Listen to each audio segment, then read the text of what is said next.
Hi, and welcome to this practice for resilience in hard times. I want to tell you about some research that's coming from Dr. Richie Davidson from his book, The Emotional Life of Your Brain. There's a particular set of brain parts that are the most important in terms of developing resilience. So the amygdala, right here, is a lot like the alarm center of your brain. When it perceives threat, it will do anything it can to save your life, including make you run faster, make you hit harder, or freeze. That kind of reactivity is really helpful when you're in areas where you need to chase down your dinner or run away from tigers. Not so much for most of us these days. The amygdala still will move us into that fight, flight, or freeze reactivity when it perceives threat, unless this part of the brain, the prefrontal cortex, which is considered the seat of executive functions like pause and consider. The prefrontal cortex, actually the left prefrontal cortex, has the ability to communicate with the amygdala and say, it's okay, it's okay, it's okay to relax. So, this is a brain scientist who's telling us now that if setbacks to your ability to function, which is one of the ways of determining what resilience is, the ability to bounce back. He writes, if setbacks leave you unable to function for long periods of time, it can prevent you from achieving what you want and make relationships difficult. Trapped in your own emotional morass, you may neglect family, friends, and work. To boost your resilience, you need to increase the activity from your prefrontal cortex to strengthen the neuronal highways between it and the amygdala. To cultivate greater resilience, I recommend mindfulness meditation because mindfulness weakens the chain of associations that keep us obsessing about and even wallowing in a setback. For example, losing a job might cause your thoughts to tumble from unemployment to no health insurance to lose my home to I can't go on. Mindfulness strengthens the connections between the prefrontal cortex and the amygdala, promoting an equanimity that helps you from spiraling down in this way. That's what we're going to do, is a mindfulness practice. We're going to be strengthening the connection between your prefrontal cortex and your amygdala so that your prefrontal cortex can soothe and calm your amygdala. For this practice, would you please sit at the front edge of your chair or sit on a cushion so that your hips are higher than your knees. Your hands can be wherever they'll be comfortable, and your eyes closed or half closed. Take a few breaths now that are a little deeper and slower than normal. Really feel how the belly rises as you inhale.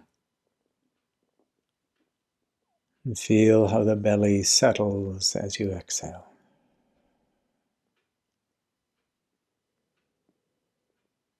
And let your breathing return to normal. Now we'll do a brief tour of sensations happening right now, in real time, right where you are. You already connected with a sense of movement in your belly.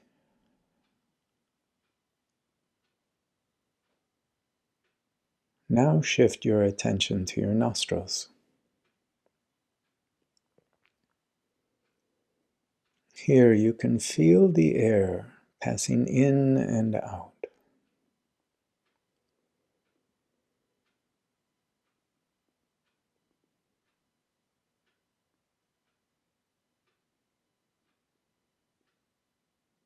Now bring your attention to the nasal cavity behind the nose in your head.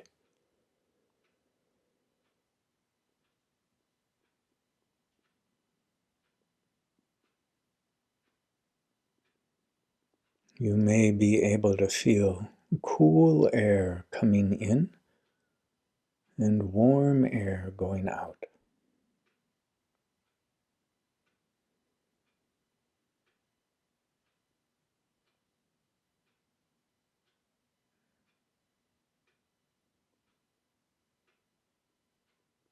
Now bring attention to the back of your throat. Can you feel the air passing by? Can you feel the breath passing in and out at the back of your throat?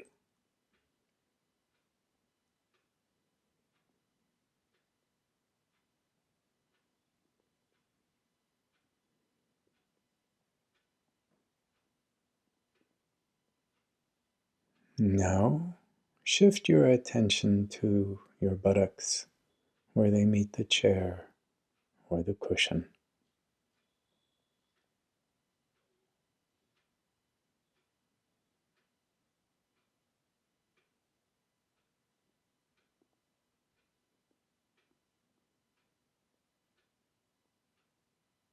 And shift your attention again, now to your skin that's exposed to the air.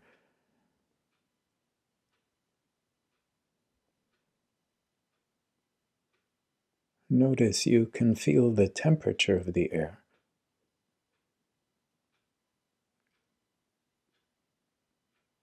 And maybe even the moisture level, relatively dry or moist.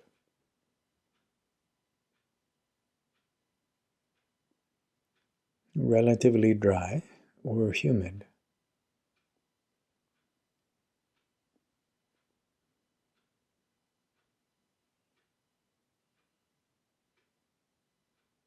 Now turn your attention to the skin that's covered with clothing. And you can actually feel the pressure and perhaps the texture of the cloth touching your skin.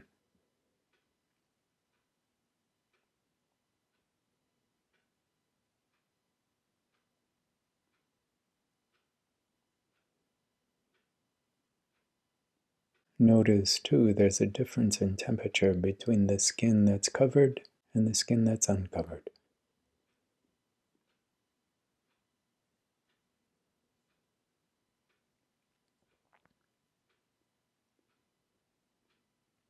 And so we've just gone through a kind of tour of physical sensations that are real. They're happening right now. Let's shift what we're paying attention to. Bring your attention to your torso in the area around your heart and just notice how it feels now.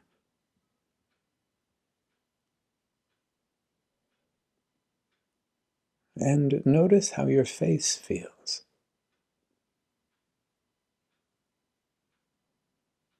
Okay, now bring to mind somebody that makes you happy. It could be a child or a friend, somebody whose presence automatically lights you up. And notice how that feels inside. There might be a sense of expansion and warmth.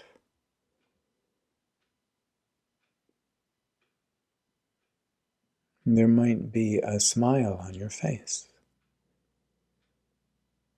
Notice how that smile feels from the inside.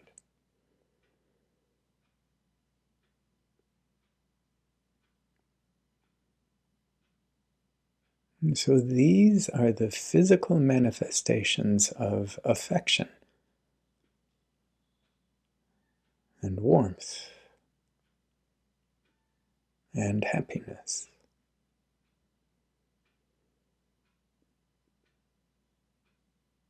So for comparison's sake, now bring to mind somebody that upsets you, somebody that you have difficulty with, you don't like.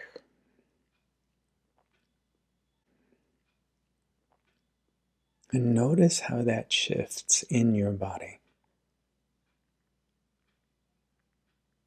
In your torso, there might be a sense of constriction or a dampening of the energy, maybe a heaviness. And your face, there may be something of a grimace or a frown.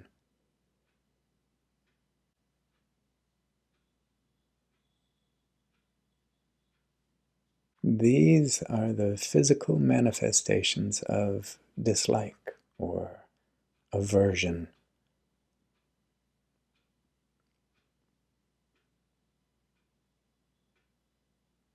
Being able to notice the sensations in your body are part of being emotionally intelligent. They help you recognize and then regulate your emotions so that you have more control of your behavior.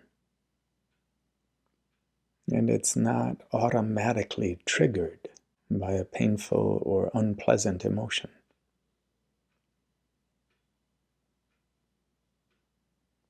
Now, we're going to focus on thoughts. I'd like you to pay attention to your mental screen, which is one of the ways that thoughts show up, is as images on your mental screen. I'd like you to bring to mind your mother's face.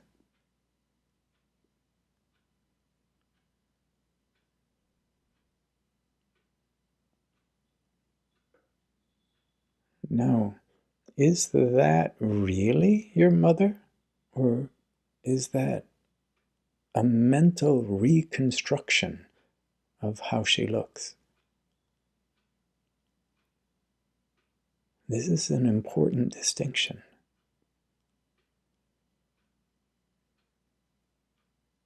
Okay, now I'd like you to bring to mind your last meal, where you were, and what you ate. And it's likely that you'll have visual images of the location and the food.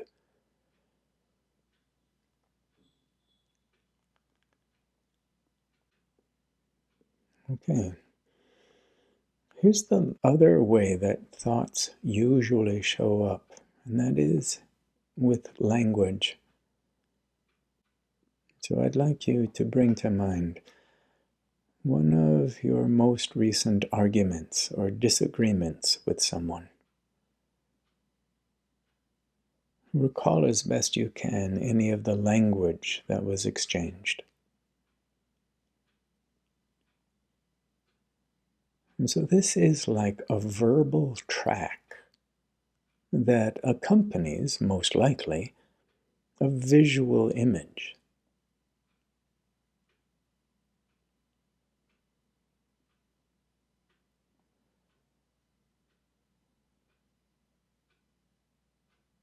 Is that argument actually happening now?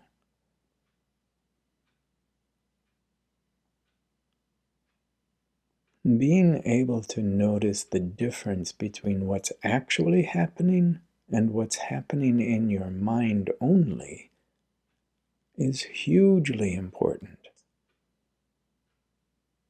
It's what allows us to notice that we're worrying or we're perseverating, which is thinking about the same thing obsessively.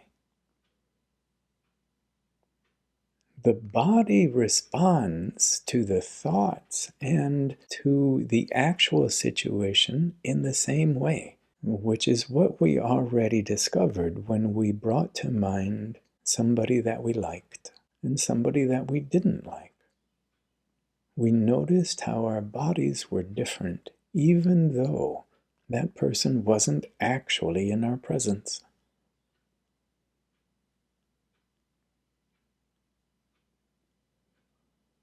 The same thing with the disagreement.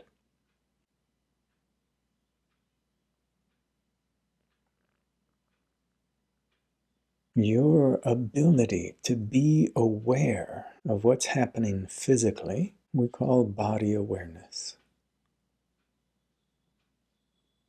Your ability to be aware of what's happening emotionally, we call emotional intelligence.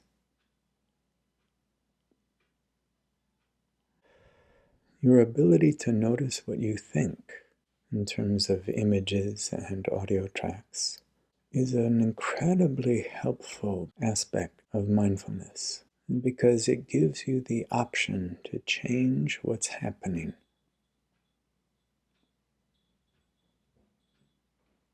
Here's one of the most important benefits of mindfulness practice. It helps to clarify an important distinction that everything you notice, everything that comes into awareness, is not who you are. For example, the rise and fall of your belly. That's a sensation. It's not you. Or the sensation of the pressure at your buttocks. That's simply a sensation. It's not you.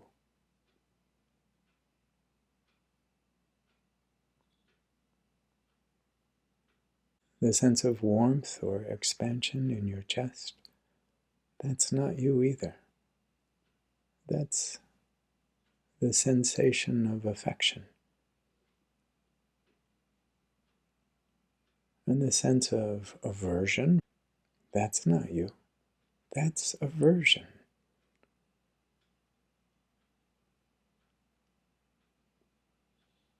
And the visual scenery of imagination,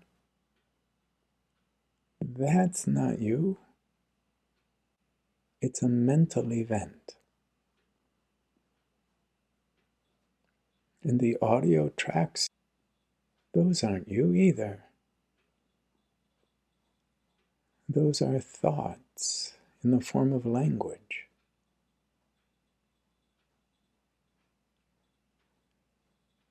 This process of noticing and learning that you are not what you notice creates a lot more internal space, a lot more freedom through non-attachment. It's not that we're detaching ourselves. It's more that we're seeing the truth, that these things that we notice are not who we are.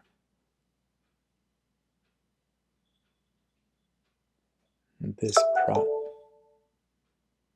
This is what leads to greater and greater freedom and gives us more resilience. For when the difficult things happen, we're not as apt to take them personally. We're not as likely to spiral down with negative thinking. We're more likely to be able to see a thought as a thought, an emotion as an emotion, a sensation as a sensation. This is what allows us to be responsive to a setback. And over time, the setbacks still happen, but we get up quicker.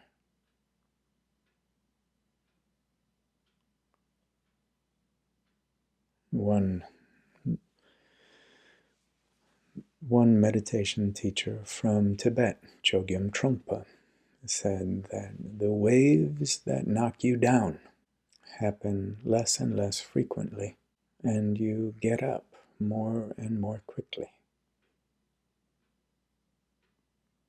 This is one of the ways of describing the path of greater and greater resilience. And with that, taking a long, slow breath in, holding your breath at the top of the inhalation for a long moment, imagining all the cells of your body drawing into them the resilience that you've been practicing. And then finally, letting the breath go with a sigh sound. Letting your eyes come open if they've been closed. Bringing your attention back to the screen. So thank you for joining me for this practice. It's potent, and there's a lot to it. This is the kind of practice that you and I could do again and again and again, 10,000 times, to help us develop that freedom in which our resilience grows, so that we can apply it more and more in our daily lives. So that when the hard things happen, which is inevitable, that we will be more graceful, that we won't stay stuck, that we will be responsive, and that will benefit us and all the people around us. So thank you for practicing for your sake and for all of ours. Bye-bye for now.